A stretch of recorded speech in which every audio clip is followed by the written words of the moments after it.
ஆண்டவராக இயேசு கிறிஸ்துவின் நாமத்தில் என் அன்பின் வாழ்த்துக்கள். இந்த காலவேளையிலையும் உங்களை சந்திப்பதில் மகிழ்ச்சி அடைகிறேன்.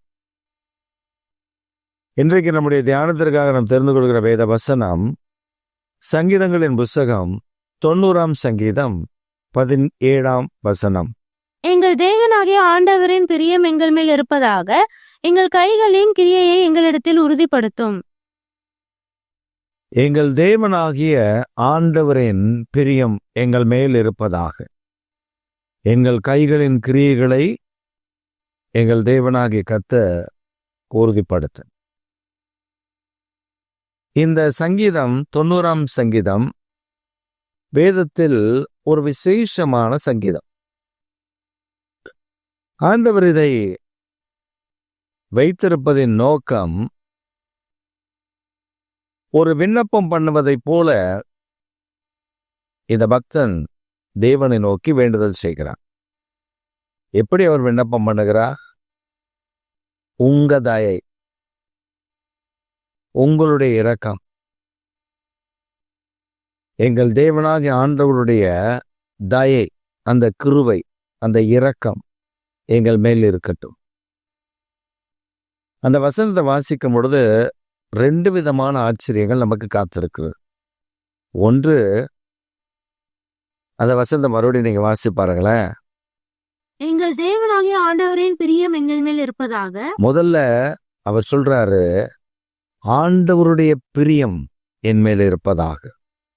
எங்கள் தேவனாகிய ஆண்டவருடைய பிரியம் எங்கள் மேல இருக்கட்டும். எங்கள் கைகளின் கிரியையை எங்களிடத்தில் உறுதிப்படுத்தும். அவர் 2வது சொல்றாரு, எங்கள் கைகளின் கிரியை எங்களிடத்தில் உறுதிப்படுத்து. 2 ஆச்சரியமான காரியங்கள். ஒன்று அவர் பிரியம், இன்னொன்று எங்கள் கைகளின் கிரியைகளை உறுதிப்படுத்துதல்.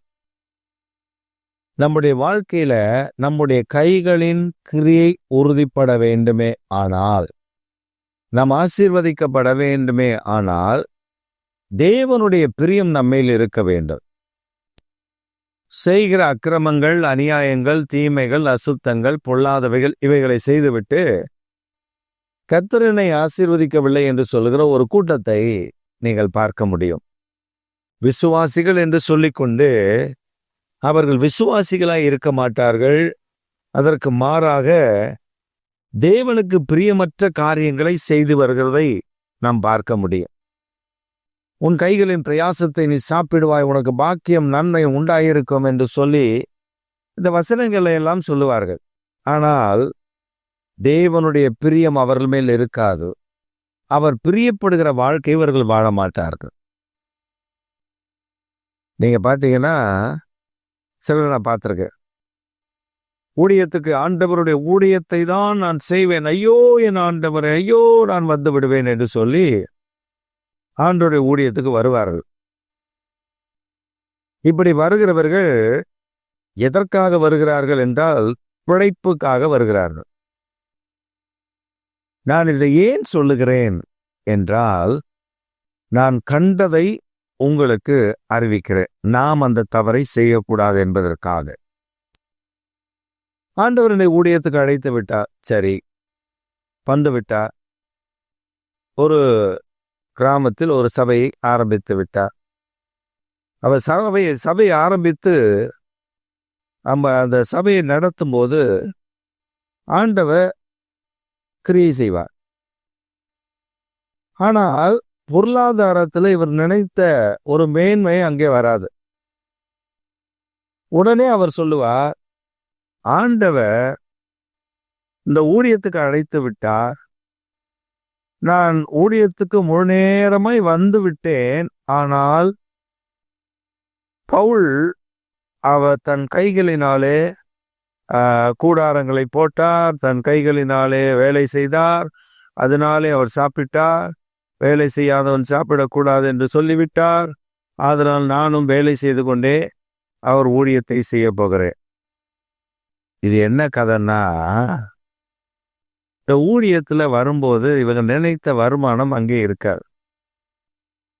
ஆண்டவர் உண்மையாய் ஊழியத்துக்கு அழைத்திருந்தால் அவர்கள் அந்த பிரச்சனையை தாண்ட முடியும்.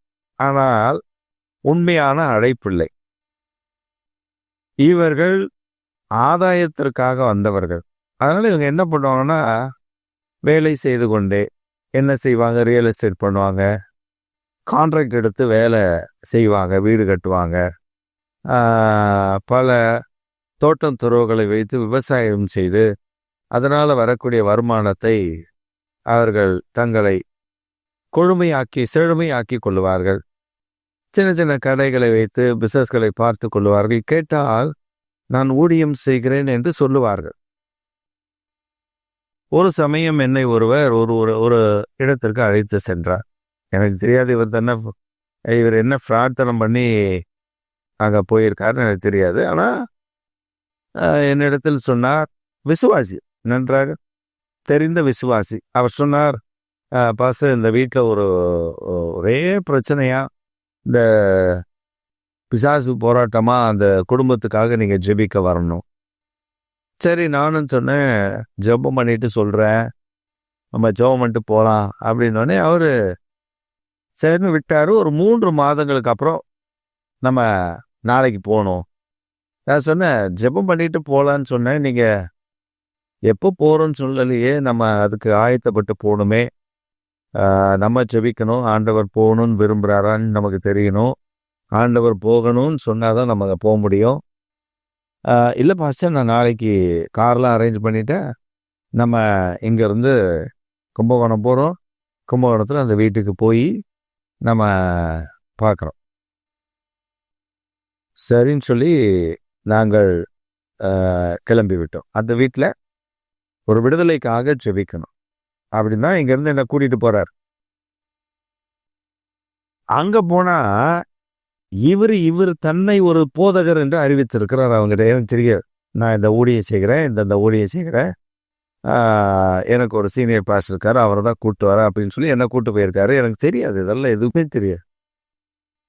அப்புறம் அந்த வீட்டுக்கு போன உடனே போய் உட்கார்ந்தோம். அவங்க அந்த வீட்டு உடையவர், அந்த வீட்டுக்கு ஓனர், அவர் துபாயில் வேலை செய்கிறார். அவர் லீவுக்கு வந்திருக்கிறார். இவருக்கு இந்த ஊர்ல இருந்து அந்த ஊர்ல எப்படி லிங்க் கிடைச்சதுன்னு தெரியல. இவர் என்னமோ சொல்லி அங்கே கூட்டு போயிட்டார். எனக்கு தெரியாது, எதுவுமே தெரியாது. போய் உட்கார்ந்து கொஞ்ச நேரத்தில் அவர் உடனே சொல்றார், ரெடி பண்ணிட்டீங்களா எல்லாம் அப்படின்றார். எனக்கு ஒன்றும் புரியல, என்ன ரெடி பண்ணிட்டீங்களா அப்படின்னு சொன்னோடனே, காலையில் சாப்பாட்டுக்கு ரெடி பண்ண சொல்லியிருக்காங்க. அதுலேயும் மெனு என்னன்னா, தோசை, மசால் தோசை, இட்லி, பூரி, இப்படி சில ஐட்டங்களை சொல்லி இதெல்லாம் வாங்கிட்டு வர சொல்லியிருக்காங்க. அவங்களும் எங்களை பார்த்துட்டு உடனே சுட சுட வரணுமேன்னு சொல்லி போய் வாங்கிட்டு வந்தாச்சு. என்கிட்ட என்ன சொல்லியிருந்தாங்க, ஒரு விடுதலைக்காக அங்கே பிசாசு பயங்கரமாக போராடுதான் அந்த வீட்டில் அப்படின்னு தான் என்னை அழைத்து கொண்டு போனது. நானும் அதற்காக தான் ஜெபித்து கொண்டிருக்கிறேன். நாங்கள் போன உடனே காட்சிகள் மாற்றப்பட்டிருக்கு. நான் பார்த்தேன், இல்லையே ஆண்டவரே, என்னப்பா இது, நான் உங்கள் ஊழியத்தை செய்ய வந்தால் இங்கே நம்மளை வச்சு வியாபாரம் பண்ணுறாங்க பாரு தெரியுது அப்படின்னு சொல்லிட்டு நான் சொன்னேன், தாகரத்தில் கொண்டு போய் முதல்ல உள்ள வைங்க. அவருக்கு ஒரு மாதிரி ஆயிடுச்சு. என்ன அப்படின்னா, நான் சொன்னேன், கேட்காம எதுக்கு வாங்கிட்டு வந்தீங்க, உங்கள் வீட்டில் ஜெபிக்க வர சொல்லியிருக்கிறீங்க, நாங்கள் உபவாசம் பண்ணி ஜெபம் பண்ண தான் வந்திருக்கிறோம், நீங்கள் எதுக்கு இதெல்லாம் வாங்கிட்டு வந்தீங்க, கொண்டு போங்கன்னு சொல்லிட்டு அப்புறம் ஜெபம் பண்ணினா சில பொல்லாத ஆவிகள் அலக்கடித்து போகிறத பார்த்துட்டு, இந்த போதகர்னு ஒரு ஆள் புல்டா விட்டு என்ன கொண்டு போனாரு, அந்த ஆள் அப்படியே நடுக்கிறார். என்னன்னு கேட்டா, ஒரு பிசாசு காலை பிடிச்சி எடுத்துச்சான். யாரோ ஒருத்தர் காலை பிடிச்சி எடுத்த மாதிரி ரெண்டு துடிச்சு குதிச்சு எழுந்துச்சு இந்த பக்கம் எங்க பக்கம் நின்றுறேன். சொன்ன தீமையாய், அதாவது ஆண்டவருடைய நாமத்தை பிழைப்புக்காக அல்ல, உண்மையா செய்யணும். செஞ்சா உண்மையா செய்யணும். அந்த ஊழியத்துக்கு போனால் எவ்வளோ காணிக்க வரும், இந்த ஊழியத்துக்கு போனால் எவ்வளோ கொடுப்பாங்க, இந்த விசுவாசி என்ன தருவாங்க, அதை ஏங்கி செய்கிறதல்ல ஊழியம். நீ ஊழியம் செய்தால் பிதாவானவர் உன்னை கனப்படுத்துவார், அவருக்கு பிரியமாக இருக்க. அதனால தான் கையின் பிரயாசத்தை ஆசீர்வதிக்கிறவர். சில இடங்களில் நம்ம போகும்போது சில ரேட் பேசிட்டு போவாங்க, எவ்வளோ கொடுப்பாங்க. இந்த வீட்டுக்கு பாஸ்டர் வர்றாரு, அவருக்கு இவ்வளோ காணிக்க கொடுக்கணும், அதை கொடுக்கணும், இதை கொடுக்கணும், பில்டப் பண்ணி கொண்டு போய் ஆண்டவர் சொல்ற, இலவசமாய் பெற்று இலவசமாய் கொடுங்க. நம் வாழ்க்கையில் அது வேண்டும். ஆண்டவருக்கு பிரியமான, எதற்கு அதை சொல்கிறேன் என்றால், நாம் எதை செய்தாலும் அவருக்கு பிரியமாய் செய்ய வேண்டும். அப்பொழுதுதான் நம்முடைய கையின் பிரயாசத்தை நமக்கு ஆசீர்வதித்து கொடுப்பார். நாம் அவருக்கு பிரியமற்று செய்யும் பொழுது அந்த ஆசீர்வாதங்கள் நமக்கு இதாது. தொழிலா இருக்கட்டும், தொழில் ஆண்டவருக்கு உண்மையா இருங்க. உங்க வியாபாரத்துல ஆண்டவருக்கு உண்மையா இருங்க. நீங்க செய்கிற எல்லாவற்றிலும் ஆண்டவருக்கு உண்மையுள்ளவர்களா இருங்க, உத்தமமா இருங்க. உங்க கை சுத்தமுள்ள கையா இருக்கட்டும்.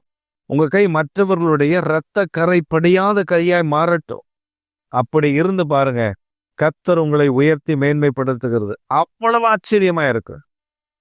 நாம் பிரியமான கர்த்தருடைய ஜனமே, இன்றைக்கு ஆண்டவர் உங்களோடு கூட பேசுகிறார் என்று நான் நம்புகிறேன். காரணம், ஏதோ ஒரு தொழில், ஏதோ ஒரு காரியத்தில் நீங்கள் செய்த சிறு சிறு குற்றங்கள், தவறுகள் உங்களை அதால பாதத்திற்குள் அழைத்து சென்று விட்டது.